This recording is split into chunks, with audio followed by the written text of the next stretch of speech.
the chapter took a very vicious turn in those last couple pages. Like, things went a lot more oddly than I would have predicted. Like, yeah, definitely some of this I would be like, okay, yeah, some backstory we already knew that was going to have to do with Drac and Joe. You know, I thought it'd be like his teacher, but it's actually Wise's mom that was the victim of his life draining machine assumed, and what was going on in Norma 60 years ago. And when we look at all this and just see how this all unfolds, first off, just I really like Drac and Joe's form. What's interesting is it has both a level of uniqueness and yet simplicity to it. I think in certain aspects of like the general kind of design, a large hulking monster. Yeah, that's the base idea. But then when you look at aspects like I think the tail, like in general, is a cool addition. Makes him look more like a creature and not just some buff dude. The ether lines are really cool. I really like the way that his hair kind of grows back like that, and he's got like these almost cracked marks from his ether lines on his face. And then I'm curious to know what Hiromashima is going to do more with those, with the ether lines that form around their eyes, because we see a little bit of that here when Drac and Joe is going for an attack, and he like he has his ether line, like it's the symbols are going into his eyes. So I'm curious to know if there's a further state, like maybe this is only part of his overdrive. Like maybe it's just kind of like the first portion, or like the controlled version, because we don't know exactly like the full description of like Ether Gear's overdrive, and all we really know is like once it reaches like a critical point and it becomes it seems to like kind of alter like the composition of the person and kind of like merge with them, and like merged with the ether in their body. So them and their power, instead of it being like a tool they're using, that tool kind of start like temporary fuses with you, and like I don't know. I think that's just a really cool like evolutionary way to design the ether gear power. But anyway, like we start out. Obviously, Weisz is there. He's in his arsenal suit. He's just kind of like unloading attacks on Drac and Joe, shooting bullets at him. I really liked Drac and Joe's power, like that. Well, not Drac and Joe's powers in general. I think they're cool, but there's something about Wise's abilities when he's in the arsenal suit, I think, is just in general really cool. But I also really like that all his attacks are a reference. Like their names are all reference. They're all based off, like they're all in reference to dragons from Fairy Tail. And then this one we got like this kind of straight just energy beam, like this concentrated energy beam called Grandy Ray. Obviously, that's in reference to Grandini from Fairy Tail, the dragon that ended up teaching Wendy. I can't tell if this is going to be from the translation, like maybe it's the fan translation, or if it's from the main original one. I'll be able to check tomorrow. I'm going to buy the Japanese issue tomorrow so I can look, because if you look when he's using it, it's misspelled weapon. I'm curious to know about that. I don't remember, at least going back, if they've always been spelled like that or if it's just an issue. I'd have to go back and relook, but I feel like it wasn't intentionally misspelled, but I could be wrong. Anyway, after that point, like he's just kind of unleashing all these attacks. I like seeing the beam just kind of cut through stuff. That's one of the things I've always liked about like beam attacks. I think it's kind of overlooked, and sometimes you'll get like just kind of like, oh yeah, it's an energy beam, but generally not as much as like a straight heat beam. We got that also with Kurenai's mech when she had the eye beams. I don't know, you just don't see it as much. Like, even when characters use, like, a light beam, it's seen more of just, like, an energy beam itself. And, something kind of like from Dragon Ball instead of, like, yeah, this is a laser beam. It's a concentrated heat beam that's gonna, it's not gonna, like, hit a spot and explode. It's gonna, like, tear into stuff. It's gonna melt in there. Any of the, like, the explosions that damage is because of the stuff, like, underneath it. Like, maybe if it's, like, a gas line or something. Or it's just, like, causing some form of chemical reaction in the area from, like, whatever you do to the material. Or even maybe it's Drac and Joe's attack. But, after that point, 60 years back, we see like stuff going on with Weiss's mom. Like the doctors have no idea what's really going on. They're not too sure, what transpired within her to make her sick. And they've talked about like there's been some similar cases, and we know with Drac and Joe's machine that it will just kind of like continuously suck the life force out of people. And it's not, I don't think it's straight confirmed in this one, but I feel like it's kind of very heavily implied, and I feel like it's kind of obvious to readers when you get parts like when she's talking to him and like you can see some of like withered lines around her nose and mouth as she's like losing her life force. But she's like talking to her son, talking about how like he's never been really good at making friends, and it's always made her worry. And you know, she's like he's upset his mom's dying. He's like, don't leave me alone. He's like, you're never alone. And she starts talking about mother and how she's like the mother of everyone in the cosmos and stuff. Just some real sad dying words. In all honesty, it actually kind of reminds me of Star-Lord when his mom was dying, sort of like that whole like, even though she was dying, there was like stuff out in the stars and him to eventually find. And I don't know, I've never been I am not a huge fan of the MCU movies. I'm not even really much of a fan. Some of the movies I enjoy, but not a lot of them. But I do like the Guardians of the Galaxy movies. I do think they're pretty good, and especially the first one. I think the first one though is probably better than the second one. So I just thought that was pretty good. I'm wondering if that's a coincidence because I know Hiroshima likes the MCU movies. Maybe that's what he's going for with Weisz. Is maybe kind of like going with the Star-Lord vibe and not a Tony Stark vibe like I think a lot of people thought. But after that point, like you know, we get back to the main part of the story, and he's pissed off. He's like saying, you know, you killed her. You know, he's obviously referring to his mother. And Draken Joe's like, oh, did I tell you my motto? You know, I don't kill people, but obviously Weisz is aware of like how the machine works, and he's just like, well, yeah, because you want to feed off people. You're siphoning life force from them. That's the only reason why you're doing this. He's talking about like his, you know, his mother's illness and whatnot, and he's gonna get revenge. He goes to use this, you know, his big old massive rocket Metallica attack, and from that part, you have Draken Joe just catch it. He just catches it. Dude's a big hulking monster. Of course, it makes sense why he can catch this attack, and because of his power. You know, obviously he can convert matter. And I like the effect when he uses his ether gear like this. When he ends up using it, the lines are glowing. Instead of looking like veins, they go back to like these symbols that are like melded into his body that kind of like rise up and more kind of just are clad and honed to him. Kind of like they're just bound to him, but also like they are this force that is now like surging out and ready to you know to do what it does. And that's where you see the ether line like around his pupil kind of like go in, which again I'm very curious to know, like maybe there's a further progressed form with your ether gear, and the way their ether gear like works is the more you kind of like merge with the gear, that the stronger you become. Because I know Hiroshima originally intended ether gear to literally be like a physical type of like armor that you put on. It was going to actually be a tool, and then it became more of like this almost I think that it's just like a weird like runic tattoo on your body is the easier way to describe it. It's like imbued into your body, but it's more of like you have the effect, like it's because we know how ether gear works. It's not like here's ether gear, you don't have the power to manipulate gravity. No, it's altering the ether. Like you're essentially rerouting all the ether and doing all these things to give it different effects than it would normally be able to do. And each one is more like, I think the easiest way to describe it is each one is more like a schematic to a different way to manipulate ether, which is really cool. And it just depends on like how much that character like can use that schematic. And the more they end up kind of merging with that, is maybe like how much stronger the you know the standard amount of their ether gear's abilities they can have. And maybe the further they go, the like as we see like it starts to go into his eye, like the deeper it kind of like roots into your body.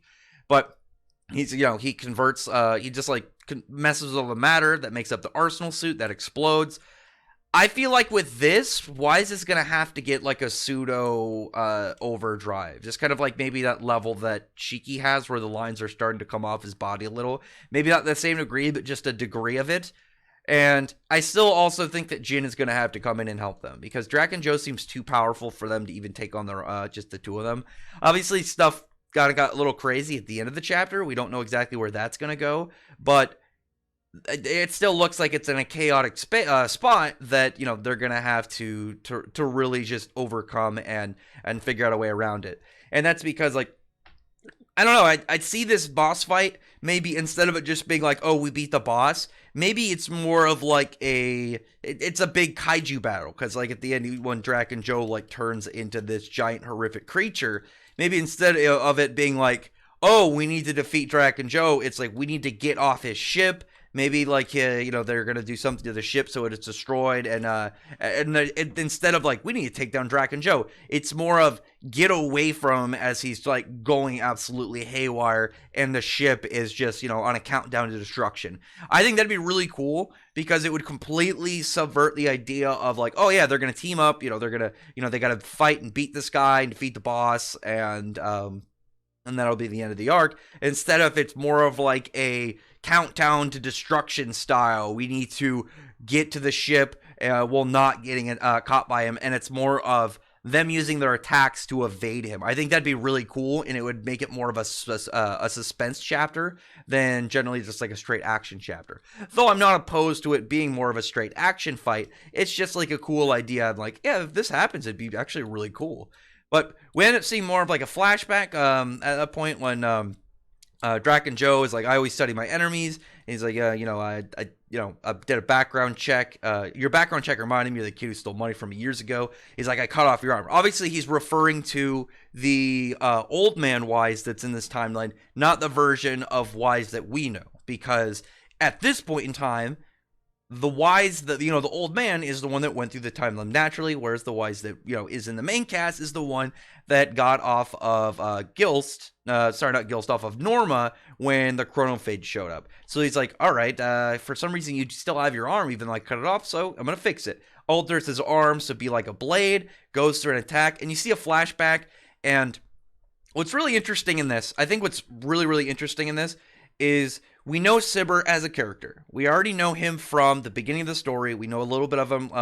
He's kind of like reformed a bit in his old age, but we still know him in the idea that he was a bad guy. And you see like Weisz and him kind of talking. Like Weisz has this pendant that he got from his mom, and then like Weisz and him are talking about like where he got his ether gear. And Weisz like, oh yeah, I got it from this robot. He taught it to me. He knew all these kinds of things. I'm very curious to know like where that plot line is going to go, and we find out more information about that. But shortly after, we see Weisz blaming, like he loses the pendant, blames it on Sibir, and Sibir's like, I don't know what you're talking about, just because we're criminals and we're kind of like thugs and stuff. We still have enough kind of like honor not to steal from each other. We'll steal from others, but we'll not steal from the people within our circles. And Weisz is just not having it. He's just like, I bet you would do that without any, wouldn't even be bothered stealing from me. He's like, listen, you got to knock that crap out. You're accusing your people in your crew of something like this, and what's you're not my crew. Blah blah. He's getting pissed off, and clearly things are getting very heavy. Sibir just tells him to leave, and things just go bad. Things just go very sour. And at the end of it, like Sibir, like the thing that pisses him off is not the fact that Weisz is mad at him. It's the fact that he saw him as somebody that would screw him over, even though they clearly had like a friendship going on, at least from Sibir's eyes, and he thought that they were cool. And the dude's just like, at the first sight of any turmoil, he's just like, we're not friends. We were never friends. So I completely believe you would steal with me. And Sibir's just like in his mind, even though he was a bad guy, like in his head, he still had he's still human. He's still a criminal, but there are still other people that clearly he got along with. And in his head, just like the idea of one of these guys just who he thought was his friend, turns out like he in his eyes, essentially, he's like, we were never friends, blah, blah, blah. And it probably just completely like fucked him up inside. It's just like, so was all this a lie? Were you just kind of like being, was it just a bunch of bull crap just so you can, be whatever it is like playing you had of making money or whatever? The fact that you were able to show like a side of that with a villain who wasn't even like a big villain and had that human side of him in a story that is about a main cast member where he's being more villainized, I think is actually really cool. I think this chapter alone, luckily no one really goes off of like the comparison trying to say like Weisz and Gray are similar or Weisz and Musica.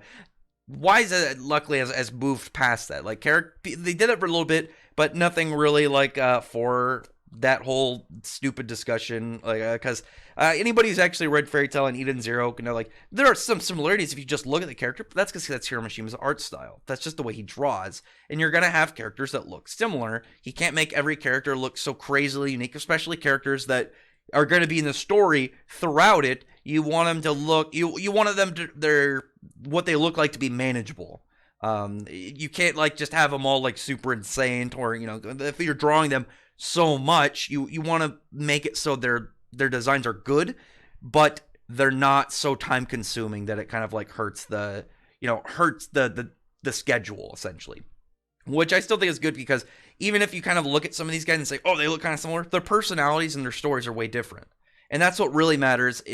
Just because the characters might have a similar appearance, that doesn't mean anything. It's what makes the character, like, their tales, their experiences, their choices, their actions, their whole adventure, or even not even adventure, their whole just kind of life and the decisions and actions they make, like I said, that make them who they are, not just because, oh yeah, you look like a guy from this other series.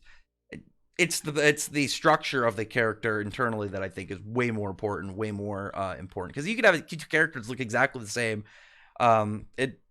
If they're completely way different, you're going to remember them as way different. But if you have two characters that all that is they look different, but there's not a whole lot to them, you're going to forget them. And all it really is, oh, those guys look kind of neat, but that's about it. You get more emotionally invested in a character and more attached to a character if you have more information, more understanding of what makes them who they are, which I think Hiromishiba did really good here. And then Shiki goes to, save Weisz. He goes to help his friend, and even though Weisz at this point still like clearly doesn't have like a huge like idea of making friends, like even if he's still kind of cool with the Eden Zero crew, he still clearly has some issues, at least to a degree, mildly. And I think this is like a really good overcoming point, because we know that Weisz has been slowly being more and more happier towards his group more. And actually, just like on a side note, I actually would really like it if Hiromishiba went back to the older hairstyle. I just think it looked cooler.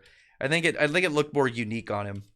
And obviously, like what I'm talking about, the designs, I think it fit his kind of like almost shady criminal dude a bit more. But maybe that's why he changed the hairstyle, is because he was like, it was more relaxed and less rigid and less kind of like shaped, less set to a certain shape. So it kind of like became a lot more loose and ruffled. And that's what, that's like him becoming more open with who, like as a person, more kind of evolving, But from that point, I like how I was like, God, this whole thing about like all these characters, like their build and more of like their own personal and like unique like character traits. But also I was like, I don't know, but hairstyle as well. Just from like the general, like comparing the two hairstyles. Nothing of like, well, he looks like this character. I just thought the other hairstyle looked cooler.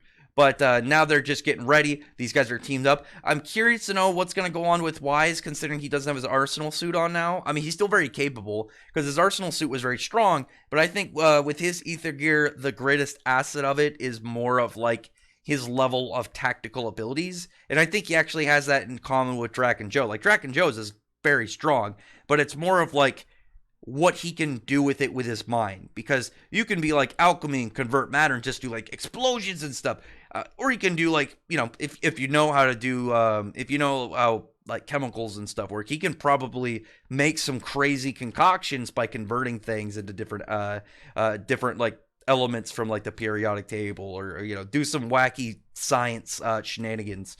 But now that they've messed with the machine, Drac and Joe's energy starts to drop. You can tell he's kind of like in pain. And I'm wondering what exactly caused, like what from doing this caused him to turn into this monster. I'm wondering if it's because like he's losing the energy. He can't control his Ether Gear overdrive state. So it's kind of like going haywire. And maybe that's going to be the thing for overdrive and why it's dangerous, because you're fusing with your gear, but maybe if you lose control, it'll continuously just kind of like alter your ether composition completely, just continuously like mutate what your ether buildup, and just go absolutely haywire and just turn you into some like weird cosmic monstrosity, which would be really cool. Because then on top of like their cool overdrive forms, there's always the possibility of some like horrific astral cosmic nightmare fuel beast. So definitely a really hyped chapter. I thought it did a really good job of building Weisz's backstory while playing off of another character in a completely unique way of, yeah, the good guy was more like he's the one that caused problems, whereas the bad guy was the one hurt. He was the one that was like emotionally damaged from their encounter. I thought that was really good. And other than that, though, exciting stuff. Hyped to see what comes next, and hyped to see like what goes on with this weird new Drac and Joe form. But anyway, other than that, comment below. Tell me your thoughts about. Tell me your thoughts are about this chapter, and what exactly you think is going to come up next. And I really appreciate the thumbs up the video, friend the like button, subscribe button, and check out my other videos. But other than that, I appreciate everyone's already subscribed. I thank you all for listening. Bye.